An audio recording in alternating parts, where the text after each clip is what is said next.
वो जो श्लोक हैं वो पत्री जी की आवाज में ही रखे गए हैं, ताकि हमें पत्री जी की ऊर्जा का लाभ मिले और हमें ऐसा महसूस हो कि सर हम को बता रहे हैं, सुना रहे हैं, समझा रहे हैं। तो शुरुआत करते हैं आज के श्लोक से।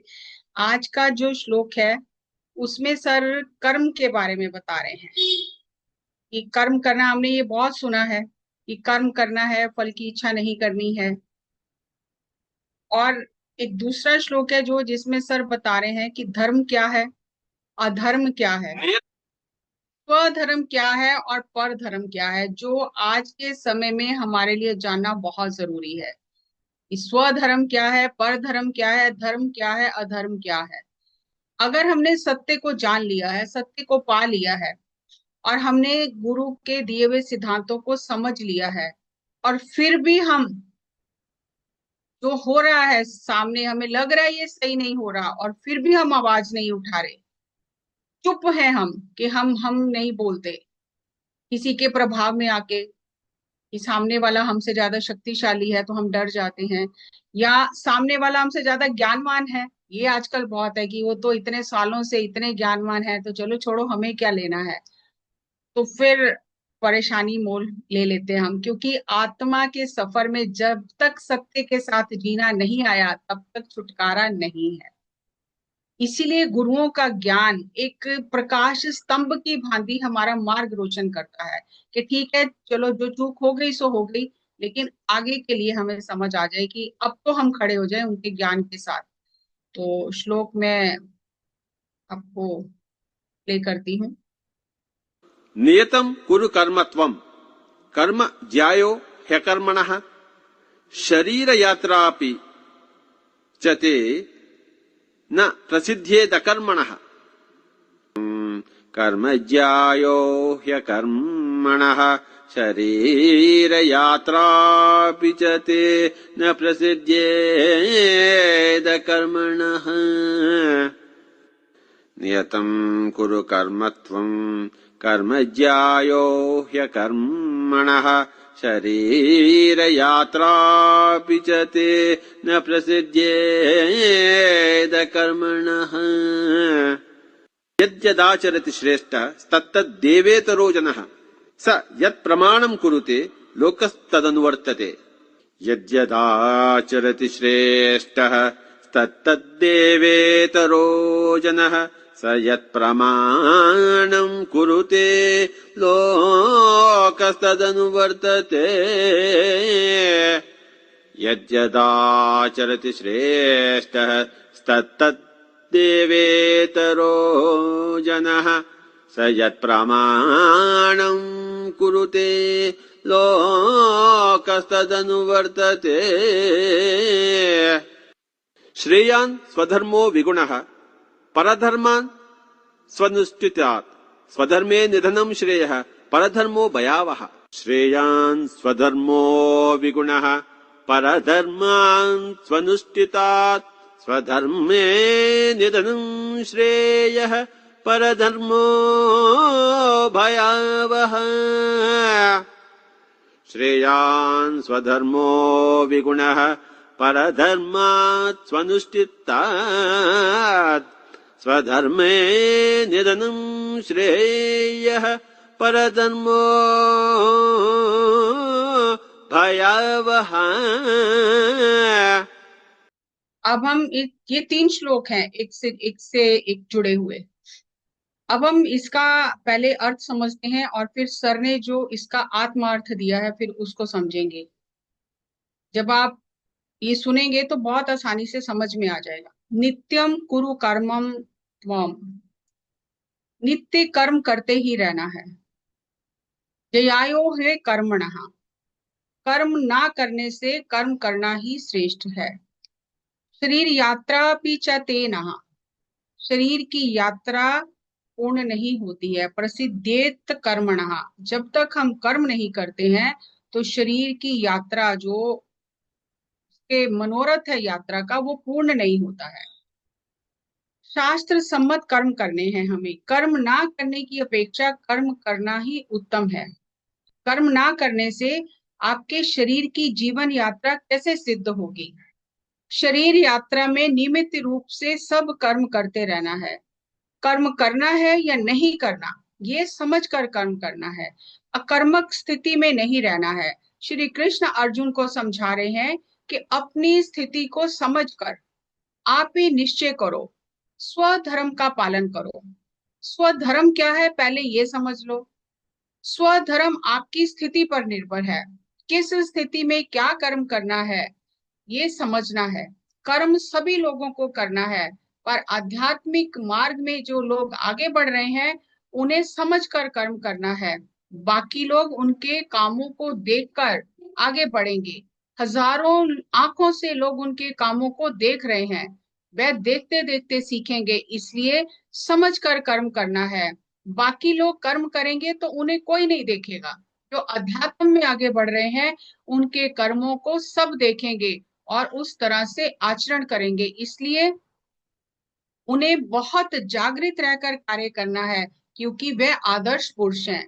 इसके लिए उनके काम सभी लोगों के लिए आदर्श बनेंगे।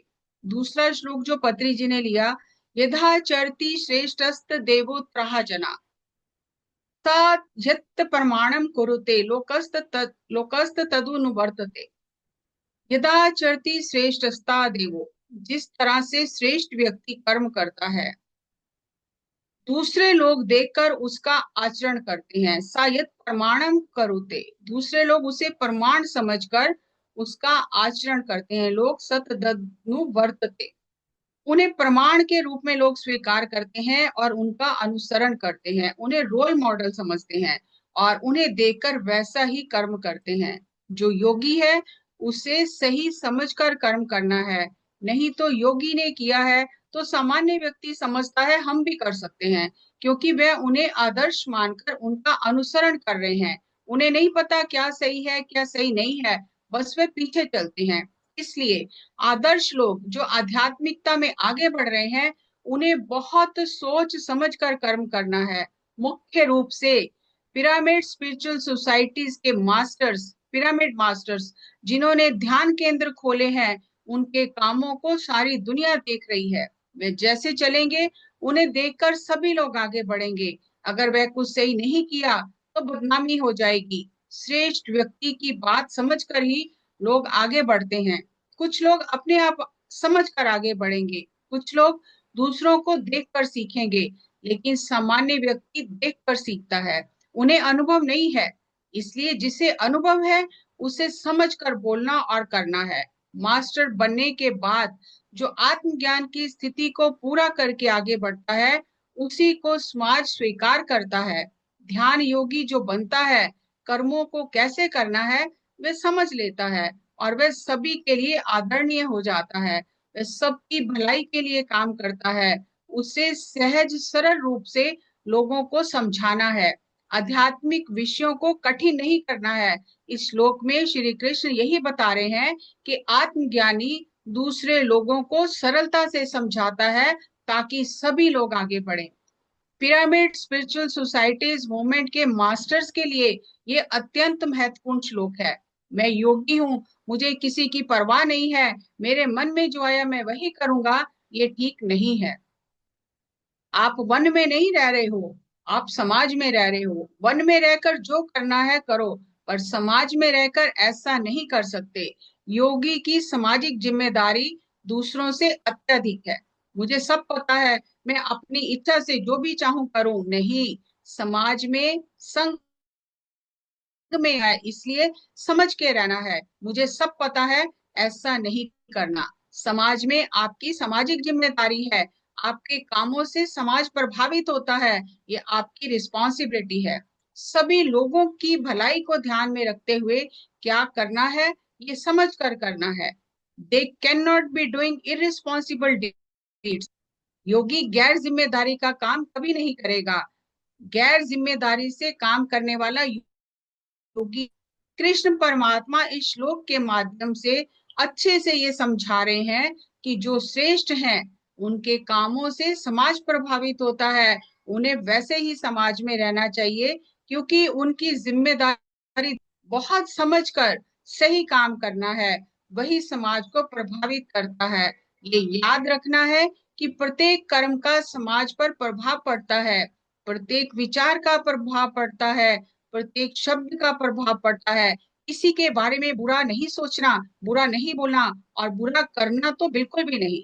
इन सब का दूसरों पर प्रभाव पड़ता है। हमारी सोच भी दूसरों को प्रभावित करती है। हम योगी हैं, हम ज्ञानी हैं, हमें सही सोच रखना है। सोच का प्रभाव तुरंत दूसरे लोगों पर पड़ता है। नकारात्मक सोच कभी नहीं रखनी, सबकी भलाई के बारे में सोचना है। सकारात्मक और चमत्कारिक सोच रखनी है। एनकरेजमेंट, प्रोत्साहन देने की बात ही बोलनी है, इसके बिना और कुछ नहीं बोलना। दूसरों को हमेशा प्रोत्साहन देने वाले शब्द ही मुंह से निकलने चाहिए। ये क्या करेगा, ये तो कुछ नहीं कर सकता, इससे क्या होगा, ऐसे निराशावादी शब्द कभी भी नहीं मुंह से निकलने चाहिए। तीसरा श्लोक है, श्रेयांस स्वधर्मो विगुणः परधर्मात् स्वतुष्टात् सब स्वधर्मा निधनम श्रेय परधर्मो भयावह। श्रेयांस स्वधर्मो विगुणः, स्वधर्म का पालन करना ही श्रेयस्कर है। परधर्मात् स्वतुष्टात्, पर धर्म का पालन नहीं करना है। स्वधर्मे निधनम श्रेय, स्वधर्म में मर जाना ज्यादा श्रेयस्कर है।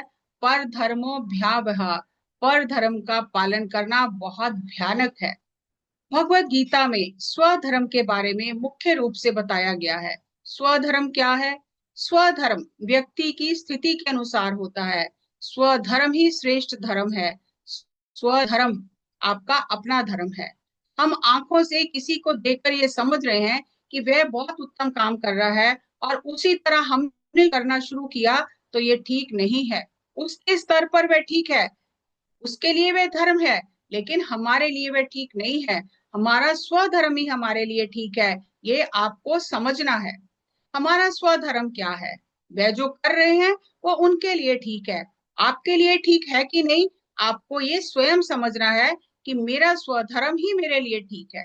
टीचिंग करना बहुत आसान है, ऐसा समझकर सभी टीचिंग करते रहेंगे, बोलते रहेंगे तो वह भी ठीक नहीं है। हम जो बोल रहे हैं, जो सोच रहे हैं, हमें वही करना है। दूसरों को कॉपी नहीं करना, अपने अनुभव से बात करना है। दूसरों को देखकर, सुनकर और इधर उधर से उसमें मसाला मिलाकर नहीं बताना है। हमें समझकर काम करना है। स्वधर्म सबसे श्रेयस्कर है, पर धर्म भयानक है। अपनी नजर से किसी के काम को देखकर कि वह इतना अच्छा काम कर रहा है, हम भी वैसे ही करेंगे, तो ये उसके लिए सही नहीं है। आपके लिए आपका स्वधर्म सही है। वो जो कर रहे हैं वे आपके लिए सही है कि नहीं, पहले ये समझ लो।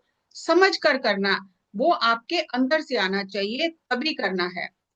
टीचिंग बहुत अच्छे से सब लोग बता रहे हैं, इसलिए हम भी बताएंगे। ये सही नहीं है, जो बता रहे हैं उनके लिए वह सही है, लेकिन इस रास्ते में जाते जाते हम भी उनसे अच्छी बात करेंगे और दिमाग लगा के और पुस्तकें पढ़ के उसमें मसाला मिलाकर अगर हम टीचिंग करना शुरू करेंगे तो हम फंस जाएंगे।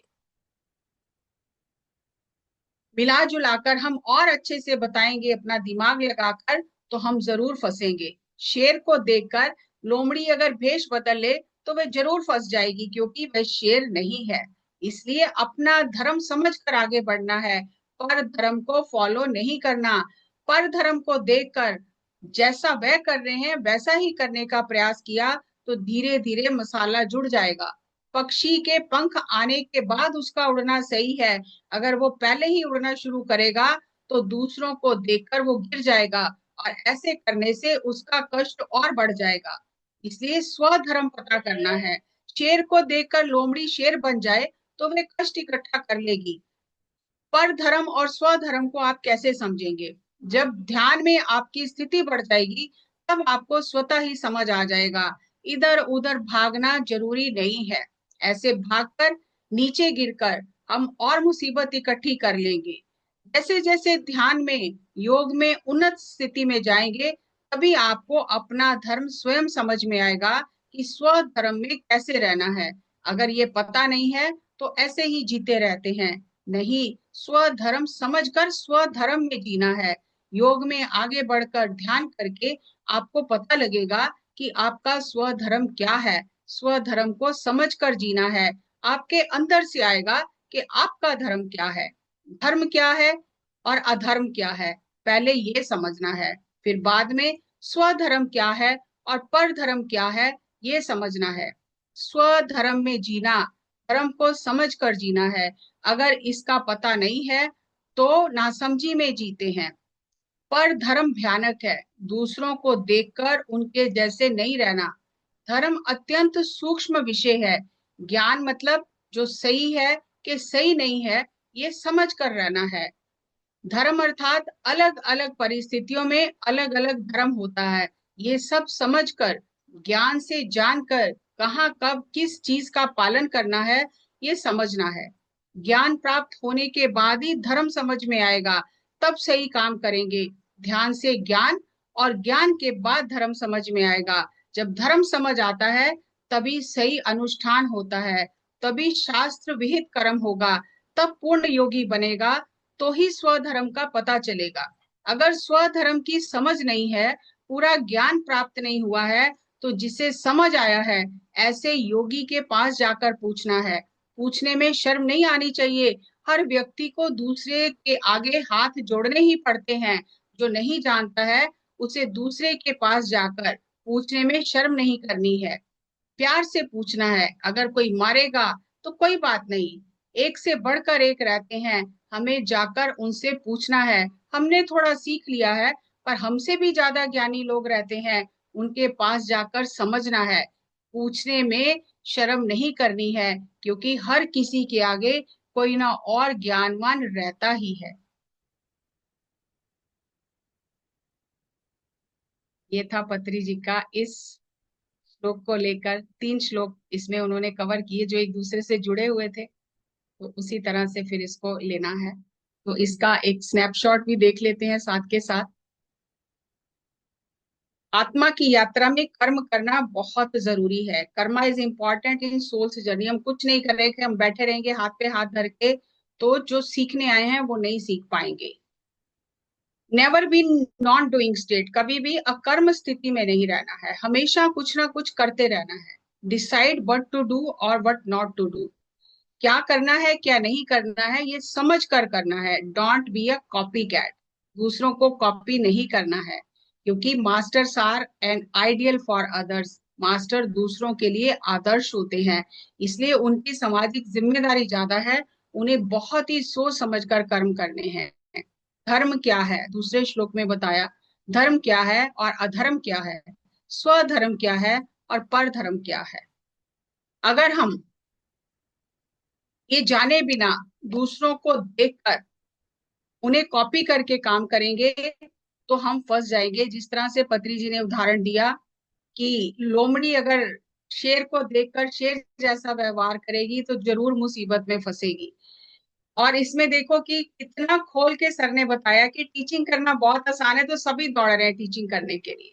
लेकिन उसमें कितना गहराई है कि किताबें पढ़ के यहाँ वहां से सुन के उसमें मसाला मिला के जो बता रहे हैं तो फंस जाएंगे। और पिरामिड मास्टर्स के लिए ये श्लोक बहुत महत्वपूर्ण है कि उन्हें देखना है कि वो किस तरह से आचरण कर रहे हैं समाज में। उनकी जिम्मेदारी समाज में ज्यादा है। अगर कुछ गलती करेंगे तो ज्यादा उछाला होगा उस चीज का, क्योंकि हजारों आंखों से लोग देख रहे हैं। दूसरा व्यक्ति गलती करेगा तो नहीं इतना देखा जाएगा, लेकिन अगर कोई इस मार्ग पर चलता है और वो गलती करता है तो फिर उसके लिए बदनामी हो जाएगी। ऐसे ही बोला सर ने, तो उनकी बदनामी होगी और उससे फिर सोसाइटी की बदनामी होती है।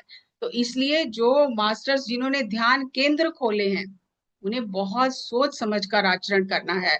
और अगर इधर उधर से सुन के मसाला मिला लिया तो एक दिन जरूर फंसेंगे। तो बार बार सर ये कह रहे हैं कि अपने अनुभव से बात करना है, जितना आप जानते हो आप बस उतनी बात करो। दूसरों को ये दिखाने की जरूरत नहीं है कि मुझे बहुत ज्ञान हो गया है। मैं देखो आपको एक एक्सपीरियंस अपना घर का बताती हूँ। मेरे चाचा जी थर्ड आई थी बहुत, और उनके साथ में दादी को भी थर्ड आई थी, हमारे घर में तो सभी को थर्ड आई थी। तो चाचा जी रास्ते से थोड़ा सा डाइवर्ट हो गए, पॉलिटिक्स और ये नेम फेम पैसा ये सब हो गया, और जितने लोग साथ जुड़े थे उसमें से 4 लोग अलग हो गए कि आप गलत कर रहे हो, हम साथ नहीं देंगे आपका। क्योंकि उनका प्रभाव बहुत ज्यादा था, सब डरते थे उनसे बहुत ज्यादा। तो सबने उनका साथ दिया। मान लो 40 लोग थे, 40 लोगों में से दादी, मैं और मेरा भाई और चाचा जी छोटे अलग हो गए कि आप गलत कर रहे हो, क्योंकि दादी की थर्ड आई थी, दादी को दिखता था कि ये गलत रास्ते पे चल रहा है। लेकिन बाकी के जो लोग थे उन्होंने उनको बहुत चढ़ाया कि आप सही जा रहे हो, आपको गद्दी मिल जाएगी गुरु की, ये हो जाएगा वो हो जाएगा, हम सब आपके साथ हैं, हमारा जीना मरना आपके साथ है, कस्में खा ली, सब कुछ कर लिया। और वही है, जब कर्मा मैच्योर होता है तो फिर तो नेचर छोड़ती नहीं है आपको। तो वो ऐसा हो गए, गिरे, पैरालिसिस हो गया, जबान बंद हो गई, सब कुछ खत्म हो गया, कुछ बता नहीं सकते, कुछ कर नहीं सकते। और उस समय जब मृत्यु सामने खड़ी है और वो नियर डेथ एक्सपीरियंस हो रहा है, वो मृत्यु से जूझ रहे हैं, तब पूरा रिव्यू दिखाया जाता है कि आपने क्या क्या किया। तो वो सारी चीजें सामने आई। अब उनकी स्थिति ऐसी हो गई कि बात मुंह से बता नहीं सकते किसी को मेरे अंदर क्या चल रहा है। तो दादी ने कहा कि मैं कल कॉपी पेन लेके आऊंगी, तू लिख देना कि तू क्या कहना चाहती, क्योंकि इशारे बहुत करते थे तो समझ नहीं आता था। तो दादी अगले दिन कॉपी पेन लेके गई, कुदरत ने ऐसा कर दिया कि वो लिख भी नहीं पाए, और फिर उनका बॉडी वेकेट हो गया। मतलब इतनी हालत खराब हो गई, आखिरी 1.5 महीना 2 महीने वो एडमिट रहे आईसीयू में। और फिर उन्होंने बॉडी वैकेट की। जब उन्होंने बॉडी वैकेट की, ये मैं रियल एक्सपीरियंस बता रही हूँ, जब उन्होंने बॉडी वैकेट की, पता तो उन्हें पहले बॉडी वैकेट करने से पहले ही पता चल गया था कि रास्ता भटक गया और इन लोगों ने भटकाया। तो वो इतने प्रबल रूप में शेर की तरह आते थे, और जिन जिन लोगों ने उनका साथ दिया था, उन्हें चढ़ाया था, उनको आके उनको कुछ ना कुछ प्रॉब्लम पकड़ लेते थे कि चलो मेरे साथ, तुम ही ने मुझे गिराया है, तुम ही ने मुझे गिराया। तो वो जो मेरे गुरु जी थे हमारे, उनके बेटे, उन्होंने बनाया था, उसको गिराया, पैरालिसिस हो गया। जैसे चाचा जी को पैरालिसिस हुआ था, उसको भी सेम पैरालिसिस हो गया। गुरु जी फिर वापस आए, और फिर उन्होंने जैसे कैसे करके वो उन्होंने अपने बेटे को फिर कहा कि सत्य बोले बिना तुम्हारा छुटकारा नहीं होगा, तुम बता दो तुमने क्या क्या प्रॉमिस किया उनके साथ। क्योंकि वो कह रहे हैं, वो बता रहे हैं मुझे कि इन्होंने कहा था कि हम जिए मरेंगे एक साथ, तो मैं तो मरा हूं, तो चलो मरो सारे अब। तो फिर सब डर गए इतना, जब गुरुजी ने कहा कि वो घूम रहा है यहीं पर, वो कह रहा है मैं सबको लेके जाऊंगा, तब सब डर गए। और सबने मुंह खोले कि हमने प्रॉमिस किया था ये कि हम साथ में रहेंगे। तब फिर उन्होंने कहा कि अगर उस समय तुमने साथ नहीं दिया होता, आज वो भी बच जाता और तुम भी बच जाते। और इन 4 लोगों ने साथ नहीं दिया, तो इनके ऊपर उनको गुस्सा नहीं है, लेकिन तुम लोगों ने क्योंकि उसका गलत डिसीजन में साथ दिया, तो इसलिए वो कह रहे हैं मैं साथ लेके जाऊंगा। तो ये बहुत खतरनाक गेम है। तो इसीलिए सर समझा रहे हैं कि स्वधर्म का पालन करो। स्वधर्म में अगर मृत्यु भी हो जाए तो कोई बात नहीं, वो भी ठीक है, लेकिन पर धर्म में फिर वो बड़ी लंबी स्टोरी है। तो वो जो उनके जिनको उन्होंने भाई बनाया था, अपने भाई के बेटे को, 4 साल तक वो बेड रिडन रहे। उन्होंने कहा कि हम नहीं चाहते कि तुझे ये कर्म भोगने के लिए, जो तूने उसका साथ दे के गलतियां की हैं, ये भोगने के लिए तुझे दोबारा जन्म लेना पड़े, हम नहीं चाहते, क्योंकि तूने हमारी बड़ी सेवा की है। अब ये कर्म इसी जन्म में भोग के जा। इसीलिए मुझे लगता है इन सब चीजों से बहुत डर, क्योंकि मैंने प्रैक्टिकल अपनी आंखों में अपने घर में देखे हैं। तो बेशक नाराज हो जाए कोई, आपसे बात ना करे, वो चलेगा, लेकिन आपको जब लग रहा है कि मुझे यहाँ साथ नहीं देना, तो नहीं देना। तो इसीलिए सर कह रहे हैं कि स्वधर्म में मर जाना श्रेयस्कर है, और ये गीता में लिखा हुआ है। परधर्म भयावह है, भयानक है परधर्म। स्वधर्म में अगर मृत्यु होगी तो भी ठीक है। अभी ये उसमें मैं देख रही थी, पढ़ रही थी कि युधिष्ठिर जब गए स्वर्ग लोक में, तो वहां दुर्योधन सिंहासन पे स्वर्ग लोक में बैठा हुआ है। तो इन्हें बड़ी हैरानी हुई कि हम तो इतना धर्म और ये सब कर कर के आए हैं, तो ये पहले सिंहासन पे बैठा इतने पाप करके। तो उन्होंने फिर प्रश्न किया कि ये क्या चक्कर है भाई, ये तो इतना सब अनर्थ करके, महाभारत करके, मर मरा के, ये स्वर्ग में इसको इतना सम्मान मिल रहा है, ये अपने आज सिंहासन पे बैठा है और हम अभी भटक भटक के आ रहे हैं। तो उन्होंने कहा क्योंकि उसने शुद्ध हृदय से अपने स्वधर्म का पालन किया, ऑथेंटिक रहा, बनावट नहीं की। तो ये कुदरत कैसे फैसले करती है ना, ये कुदरत ही जानती है। हम आंखों से सर कह रहे हैं ना, दूसरों को देख के अपनी आंखों से, वो तो बड़ा अच्छा कर रहा है तो मैं भी वैसे ही करूंगा, तो फंसोगे जरूर। अब सोच के देखो, दुर्योधन सिंहासन में बैठा और युधिष्ठिर सामने खड़े हैं, कि भाई ये क्या हो गया। तो इसलिए स्वधर्म का पालन करना श्रेयस्कर है। अब नीता मैम बहुत अच्छा बता रही हैं, टोराकम का, सेरेडारियन का, और ये सब मैं हूं ही नहीं, मुझे इनसे अच्छा बताना है। 4 किताबें पढ़ के तो डंडे सर से पढ़ेंगे बहुत, फिर कि मैं इनका स्टाइल कॉपी करूं। हर एक पर्सन यूनिक है, जिसको जो आता है बस वही बताना है, उससे आगे बढ़ना नहीं है, बढ़े तो मरे। तो अभी दूसरा श्लोक लेते हैं, जिसमें कर्म सिद्धांत पत्री सर ने बताया है। अब हमारी चेतना जाग जाए और थोड़ा सुधर जाए, और सुधर जाए, सुधर रहे हैं और सुधर जाए। क्योंकि इसीलिए देखो, इतना ज्ञान सर ने कितनी मेहनत करके, इतना जो ज्ञान है वो हम तक पहुंचाया है, किसी भी माध्यम से पहुंचा है, जिम्मेदारी से कह रहे हैं। जब पहाड़ की चोटी की तरफ बढ़ते हैं ना, तब बहुत ज्यादा जागरूकता की जरूरत है, क्योंकि वहां से फिसले फिर बहुत दिक्कत है। इसलिए जितना हो सके उतना जागरूकता में रहना है। कर्मणि अकर्मयः कर्म अकर्मयः पश्येद अकर्मणि कर्मयः सः बुद्धिमान् मनुष्येषु स युक्तः कृष्ण कर्म करोति। कर्मण्यकर्मयः पश्येद कर्मणि च कर्मः सः बुद्धिमान् मनुष्येषु स युक्तः कृष्ण कर्म कृष्ण कर्म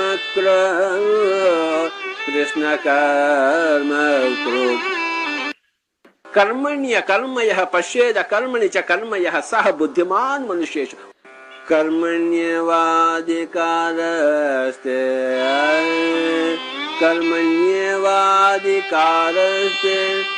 मा फलेषु कदाचन मा कर्मफल हेतुर्भूर्मा ते संगोऽस्तु कर्मणि।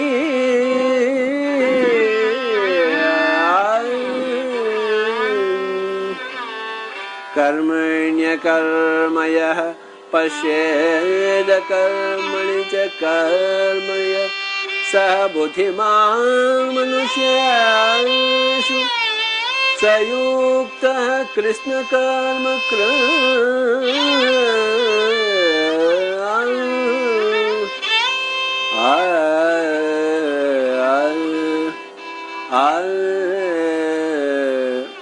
My dear friends,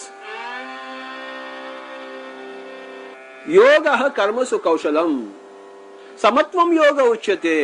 यहाँ जो कर्म को अकर्म की तरह देखता है और अकर्म को कर्म की तरह देखता है, सा बुद्धिमान मनुष्येषु सा युक्तः, वही बुद्धिमान मनुष्य है, वही युक्त पुरुष है।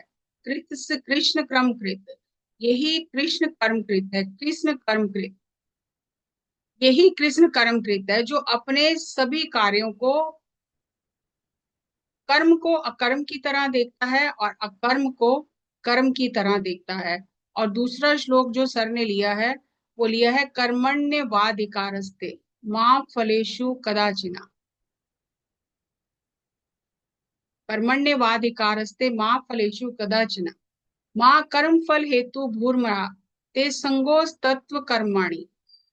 आपको कर्म करने का अधिकार है। कर्मण्येवाधिकारस्ते मां फलेषु कदाचन, फल की अपेक्षा का अधिकार नहीं है। मां कर्म फल हेतु भूर्मा ते संगोस्त्व कर्मणा, कर्म फल की इच्छा का त्याग करो और अपने कर्म को बिना किसी फल की इच्छा के लगाव के करो, क्योंकि आपको केवल कर्म करने का अधिकार दिया है, कर्म फल पर आपका कोई अधिकार नहीं है। फल की अपेक्षा करना आपके हाथ में नहीं है, कर्म करने का अधिकार है। विजय पर आपका अधिकार नहीं है, विजय मिलेगी या अपविजय मिलेगी इसके बारे में मत सोचो, फल के बारे में मत सोचो। श्री कृष्ण भगवान अर्जुन को कह रहे हैं कि तुम युद्ध करो, जीतोगे, विजय होगी या पराजय होगी, इस पर तुम्हारा अधिकार नहीं है। इसलिए फल के बारे में ना सोचो। आप अपना एग्जाम लिखो, जितना अच्छा लिखोगे उतना अच्छा नतीजा आएगा। नतीजा आपके हाथ में नहीं है, आप जैसा कर्म करोगे वैसा फल मिलेगा। योगी बनकर हर काम करो, गलतियों को सुधारते रहो, आगे बढ़ो, फल की चिंता मत करो, फल अपने आप आ जाएगा। काम करते रहो, ऐसा क्यों नहीं हुआ, ऐसा होना चाहिए था, ऐसा मत सोचो, क्योंकि कितने जन्मों का कर्म फल आपके पास है, आपको ये सब देखने की क्षमता नहीं है। फल केवल इस जन्म से या वर्तमान से संबंधित नहीं है, ये कई जन्मों के कर्मों का फल है। ये अनेक जन्मों के कारण और कर्म फल हैं, इसलिए सोचो मत, आगे बढ़ो। आप अपना कर्म करो, फल के बारे में मत सोचो। उदाहरण के लिए, आपने इस महीने काम किया तो अगले महीने आपको सैलरी, पैसा या इसका फल मिलेगा। और जो अभी आपको फल मिल रहा है वो पिछले जन्म के किए कर्मों का फल है। हर जन्म में हम जो करेंगे उसका फल मिलेगा। जो अभी हम भोग रहे हैं वह पिछले जन्म के किए कर्मों का फल है। ये जन्मांतर, देहांतर, अन्य लोकों के पुण्य जन्मों का फल है। अभी हम पूर्व जन्म का फल भोग रहे हैं और अभी जो करेंगे वह अगले जन्म में मिलेगा। ये हम निवेश कर रहे हैं। अभी काम किया है, अभी फल मिलेगा, ऐसा नहीं होगा। एक महीने बाद ही सैलरी मिलेगी। अभी पाप किया, अभी फल मिलेगा। आपने किसी को कुछ किया, किसी की हानि की, तो आपके ऊपर मुकदमा चलेगा, फिर कुछ समय बाद फैसला होगा। अभी आपने पढ़ा और अभी एग्जाम दिया और अभी रिजल्ट आएगा, ऐसा नहीं है। परीक्षा देंगे तो कुछ समय बाद रिजल्ट आएगा। कर्म फल के कारण अकर्म स्थिति में नहीं रहना है। कर्म करते रहना है कि कर्म का फल आएगा फिर मैं कोई और कर्म करूंगा। कर्म करते रहना है, कर्मनिष्ठ होना है। योगी बनकर कर्म करते रहो, समय व्यर्थ ना करो। धीरे धीरे समझ आएगी और आखिर में आपको पता चलेगा कि कर्म, किस कर्म से क्या फल मिला है। मुझे ऐसा ही मिलना चाहिए था, ऐसा मत सोचो। कर्म करते रहो, तुम अपना उत्तम दो। योग स्थिति में रह के कर्म करो। योगा कर्मसु कौशलम। जब योग स्थिति में रहकर कर्म करोगे तो हर कार्य में कुशलता आ जाएगी। दूसरा श्लोक है, कर्मण्य कर्म या पश्येद कर्माणि च कर्म यः। जो कर्म को अकर्म की तरह देखता है और अकर्म को कर्म की तरह देखता है, सा बुद्धिमान मनुष्येषु सा युक्तः। कृत कृष्ण कर्म कृत, वही बुद्धिमान मनुष्य है, वही युक्त पुरुष है, वही आत्मज्ञानी है जो अपने कर्मों को करके उनके फल को क्षीण करके भोग लेता है। वही कृष्ण कृत कर्म है। योग में रहकर कर्म करो, फल की इच्छा ना करो। फल पहले नहीं आएगा, फल धीरे धीरे आएगा। भगवत गीता में कृष्ण शब्द एक ही पद में आता है, बाकी सब जगह माम या अहम आता है। कर्म को किया और उसको भोग लिया, अर्थात कृष्ण कृत कर्म करो। सब कर्मों को करके भोग लिया, ये कृष्ण कृत कर्म हुआ। लोगों के लिए उसका फल अपने जीवन से उदाहरण बना। कृष्ण जो कर्म किया वो सब भोग लिया। कृष्णा जो किया वो सब भोग लिया। जो करना है वो करना है, उसका फल भोग लेना है। इसी को कृष्ण क्रम बोलते हैं। किया, उसको उसका क्षय कर दिया, वो समाप्त कर दिया, अर्थात सब कुछ भोगकर संतुष्ट हो गए। अनावश्यक सब छूट जाता है, जो चाहिए वही प्राप्त होता है। यही कृष्ण क्रम का अर्थ है। फल प्राप्त करके संतुष्ट होना, कर्म करना। जो ध्यान में बैठा है, लोगों को लगता है वो कोई काम नहीं कर रहा। भगवत गीता में वेद व्यास जी ने कृष्ण के माध्यम से ये बताया है कि तुम ध्यान में बैठो, ये निज कर्म करो। फला फला कर्म करना है वो शुभ है, और फला फला कर्म अशुभ है, वो सुकृत कर्म है, ये दुष्कृत कर्म है। इन सब बातों को छोड़कर तुम ध्यान करो। सब धर्मों को छोड़कर, शारीरिक धर्म, कुटुंब धर्म, सब धर्मों को छोड़कर ध्यान करो, अपने आत्म धर्म का पालन करो। यही असली कर्म है। वही बुद्धिमान मनुष्य है, वही युक्त पुरुष है, वही कृष्ण है जो कृष्ण कर्म करता है। ध्यान करने से माय डियर फ्रेंड्स, अनावश्यक सब छूट जाता है। ध्यान स्थिति में रहकर सब कर्म करो, फिर जो चाहिए वो प्राप्त होता है। यही कृत कृष्ण क्रम का अर्थ है। फल प्राप्त करके संतुष्ट हो जाना। जो ध्यान में बैठा है, लोगों को लगता है वो कोई काम नहीं कर रहा, पर यही सही कर्म है। चुपचाप नहीं बैठना, अकर्म में नहीं रहना, ध्यान करना सही कर्म है। योगा कर्मसु कौशलम। ध्यान करने से प्रतिपल हर कार्य में निपुणता आ जाती है। कुछ काम नहीं माने, मन को शून्य करना है। कुछ काम नहीं करना यानी अकर्म स्थिति, मन को शून्य करना है। अकर्म के बाद वही व्यक्ति ज्यादा काम करेगा। ध्यान में बैठना ही सही कर्म है। भगवत गीता में अकर्म का अर्थात कुछ तो करना है पर चुपचाप कर्म स्थिति में बैठकर ध्यान करना सही कर्म है। अकर्म, जो कर्म को अकर्म की तरह करता है वही बुद्धिमान मनुष्य है। वे किसी को हानि नहीं पहुंचाता। अकर्म की तरह करने का अर्थ यह हुआ कि उसको फल की इच्छा नहीं है कि ये किया तो ये फल मिलेगा। वो कर्म करके संतुष्ट होके आगे निकल जाता है, किसी को हानि नहीं पहुंचाता। यही युक्ति है। बुद्धि से युक्ति आती है। ध्यान करो, अकर्म करो, बुद्धि विकसित होगी, फिर सही कर्म होगा। जो करना है वह किया, सब करके संतुष्ट हो गए, मन को शून्य करके आगे बढ़ना है। यही युक्तिमान मनुष्य है, यही बुद्धिमान मनुष्य है जो कृष्ण कर्म करता है। कर्मण्येवाधिकारस्ते, आपका कर्म पर अधिकार है। फल पर आपकी कोई फल पर कोई अधिकार नहीं है। इसलिए अकर्म स्थिति में रहकर फिर कर्म करो तो उसमें कुशलता आएगी। यही उत्तम कर्म है। ध्यान करके खाना बनाएंगे तो खाना बहुत अच्छा बनेगा। ध्यान करके संगीत बजाएंगे तो संगीत बहुत अच्छा होगा। ध्यान करके अच्छा क्रिकेटर बनेगा। ध्यान करने से सृजनात्मकता बढ़ेगी, बेस्ट खिलाड़ी बनेगा। योगा कर्मसु कौशलम, समत्वम योगा उच्यते। मान अपमान, सिद्धि असिद्धि, हानि लाभ, सुख दुख, सबको एक समान लेना है। इसके बारे में ज्यादा सोचना नहीं है। यही समत्वम योगा उच्यते है। भगवत गीता में बहुत विषयों को बताया गया है, पर मुख्य विषय है ध्यान, ध्यान, ध्यान, ध्यान, ध्यान, ध्यान और ध्यान प्रचार करना, यानी ध्यान को बांटना। ये था पत्री जी द्वारा दिया गया इस श्लोक का अर्थ और भावार्थ। मुझे ये समझने में बहुत टाइम लगा, हो सकता है किसी को अभी भी समझ में ना आया हो। कर्म कर्म में बड़ा कंफ्यूज हो गई थी, ये क्या कर्म कर्म, लेकिन फिर बार बार सुनने से समझ में आ गया कि ध्यान में लोगों को लग रहा है ना ये कुछ कर नहीं रहा, लोगों के लिए वो अकर्म है, लेकिन सही मायने में वही सही कर्म कर रहा है। क्योंकि वो ध्यान से उठेगा तो वो सही कर्म करेगा, उसको फिर फल की इच्छा नहीं है। वो फल की इच्छा के बिना कर्म करेगा, क्योंकि जो उसने पहले कर्म किए हैं वो इस जन्म में भोग लिए, और अब जो कर्म कर रहा है उसको उसके फल की इच्छा नहीं है। तो बीज ही नहीं बन रहे, कर्मों के बीज नहीं बनेंगे तो आगे फिर जन्म नहीं होगा। जब तक इच्छा रहेगी फल की, बीज बनेंगे तो फिर जन्म होगा। लेकिन उसे ये समझ में आ गया कि किस तरह से ध्यान करना सही कर्म है, और जो कर्म कर रहे हैं वो अकर्म स्थिति में रह के कर्म करने हैं।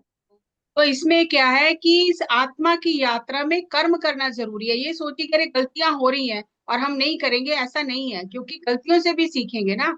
तो इसलिए आत्मा की यात्रा में कर्म करना बहुत जरूरी है। अगर कर्म नहीं करेंगे तो वो उसका शरीर यात्रा का जो क्या कहते हैं मकसद है वो पूरा नहीं होगा। तो कभी भी नॉन डूइंग स्टेट में नहीं रहना, कुछ ना कुछ करते ही रहना है, हमेशा कर्म स्थिति में रहना है, कर्म करते रहना है। कर्म अभी यहाँ पे फिर वो आ जाएगा कि कुछ और नहीं है तो ध्यान करो, समय खराब मत करो, है ना। डिसाइड व्हाट टू डू और व्हाट नॉट टू डू। दूसरे कर रहे हैं तो हम भी यही करेंगे, तो ऐसा नहीं है। पहले खुद सोच लो कि मुझे क्या करना है क्या नहीं करना है, मेरे लिए क्या ठीक है क्या नहीं ठीक है। Don't be a copy cat कि सब कर रहे हैं तो मैं भी यही करूं।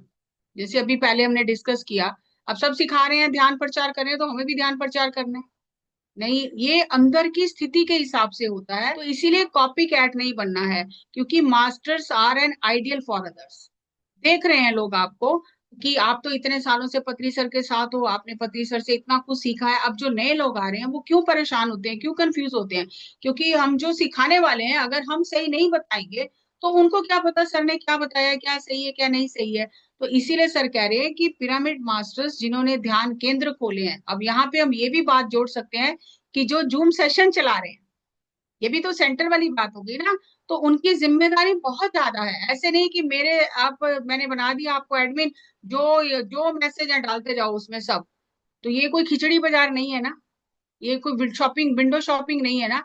अगर आपको पता है कि सर ने जो सिखाया है मुझे उसी पे रहना है, तो आपको फिर अपने ग्रुप में भी इन चीजों का ध्यान रखना पड़ेगा, क्योंकि आपने ग्रुप क्रिएट किया, आपकी जिम्मेदारी है।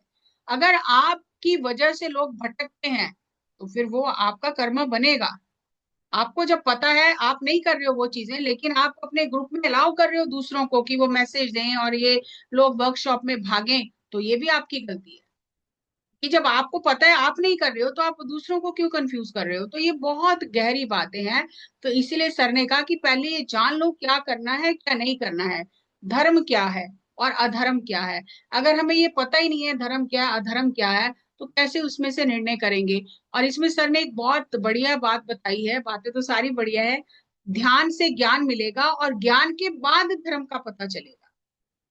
ज्ञान से पहले आपको धर्म का पता ही नहीं चलेगा। हमें जो धर्म लगता है, हो सकता है वो धर्म हो ही ना। तो इसलिए स्वधर्म और परधर्म, फिर आपको धर्म समझ आने के बाद स्वधर्म और परधर्म का पता चलेगा। पहले आपको धर्म और अधर्म समझ में आएगा ध्यान करने से, फिर आपको और उन्नत स्थिति में पहुंचने से स्वधर्म और परधर्म का पता चलेगा। लेकिन इसमें कोई ये कहे जी मुझे तो पता नहीं चल रहा, तो उसका भी सर ने फॉर्मूला बता दिया कि आपको पता नहीं चल रहा, लेकिन आपको पता है कि ये मुझसे बहुत आगे है, ये बहुत ये संत है या ये सीनियर है या ये बहुत आगे है मुझसे, तो फिर पूछने में शर्म नहीं करनी है कि मुझे नहीं पता चल रहा, मुझे बताओ मुझे क्या करना चाहिए। तो पूछने में शर्म नहीं करनी है। अब मान लो हम ही है, मैं हूं नीता मैम है, हम समझे हमें तो सब कुछ जान लिया, हम तो किसी से पूछेंगे नहीं, तो गलत है। हमसे आगे और बहुत है, उनसे आगे और बहुत है, ये तो लाइन कभी खत्म ही नहीं होगी। तो हमेशा अपने से आगे वाले से ज्ञान लेना है, पूछना है, उससे डिस्कस करना है। जहां पे आपको समझ नहीं आ रही है तो वो आपको बताएगा कि आपका धर्म क्या है, स्वधर्म क्या है। तो स्वधर्म में मर जाना श्रेष्ठकर है, पर धर्म में कभी भी नहीं रहना है कि वो कर रहे हैं तो हम भी वैसे ही करेंगे। तो वो एक्सप्लेन तो सर ने पहले ही सारा कुछ कर दिया है, अब दोबारा जरूरत नहीं है। और कर्म करने का हमें अधिकार है, हमें फल के ऊपर कोई अधिकार नहीं है। फल जब आएगा तो समय से आएगा, उससे हम बच नहीं सकते। अच्छा किया तो अच्छा आएगा, बुरा किया तो बुरा आएगा। और इसमें जो कृष्ण शब्द सर कह रहे हैं कि सिर्फ इसी श्लोक में इस्तेमाल हुआ है, कृष्ण कृत कर्म कहा गया है कि कर्म करके कृष्ण उन सभी कर्मों को भोग के उनके फल को समाप्त कर दिया। और अब आगे फल की इच्छा नहीं है, जो भी कर्म कर रहे हैं इस वर्तमान जन्म में, आगे उनके फल की कोई इच्छा नहीं है, तो नए बीज बन ही नहीं रहे, तो जन्म होगा ही नहीं। लेकिन अगर इच्छा है कहीं भी एक की जरा सा भी रह गई इच्छा, तो उस इच्छा की पूर्ति के लिए, उस फल को पाने के लिए फिर आपको जन्म लेना पड़ेगा। तो कृष्णकृत कर्म ये है कि पहले कर्मों का फल सब भोग लिया, खत्म हो गया सब, और आगे जो अब अच्छे कर्म कर रहे हैं उनका भी फल नहीं चाहिए। वो जो फल से अटैचमेंट है कि अभी तो नहीं चाहिए लेकिन मुझे ये तो पता है ना फल तो मिलेगा, फल तो आएगा, तो ये अटैचमेंट है, उस कर्म से अटैचमेंट है, तो वो भी नहीं होना है। एक और श्लोक है उसमें भी सर ने ये बहुत अच्छे से समझाया। तो कर्म और अकर्म इसको समझ के हमें लग रहा है कि जो दुनिया में हम सुबह उठ के भाग दौड़ कर रहे हैं तो हम कर्म कर रहे हैं, लेकिन योगी की दृष्टि में ये अकर्म है क्योंकि इसका कोई फल नहीं है। लेकिन जो लोग ध्यान कर रहे हैं और जो काम करते हैं वो कहते हैं हम कर्म योगी हैं, उनको लग रहा है ये तो अकर्म कर रहा है, ये तो हमें आंखें बंद करके बैठा है 2-2 घंटे, ये कुछ नहीं कर रहा है। नहीं, सही कर्म यही है, जो वो आंखें बंद करके ध्यान कर रहा है, उससे उसे ज्ञान मिलेगा, उस ज्ञान के अनुसार फिर वो दुनिया में कर्म करेगा। तो वो कर्म फल की इच्छा का त्याग करके कर्म करेगा। आगे के जन्मों के बीज नहीं बनेंगे, आगे के जन्म के लिए पिछले उसने खत्म कर लिए, इस जन्म में आगे के लिए बीज नहीं बनेंगे। और वो जो फल की इच्छा का तो त्याग करना ही है, वो फल के जो अटैचमेंट है फल से, एक तो कर्म से अटैचमेंट है, कर्म फल से अटैचमेंट है, उसका भी त्याग कर देता है कि मेरे कर्म फल से भी मुझे कोई अटैचमेंट नहीं है। मैं फल की इच्छा नहीं कर रही हूँ लेकिन अंदर में तो मुझे पता ना कि ये फल आएगा। तो ये बहुत गहरी बात है कि वो जड़ से ही खत्म कर देता है कि मुझे नहीं चाहिए। तो योगा करने से मतलब ध्यान करने से हर काम में कुशलता आ जाती है। योगा कर्मसु कौशलम, और समत्वम योगा उच्यते। फिर सुख दुख मान अपमान हानि लाभ को सबको एक तरह से लेता है, किसी चीज से प्रभावित नहीं होता है। ये है इसका अर्थ। और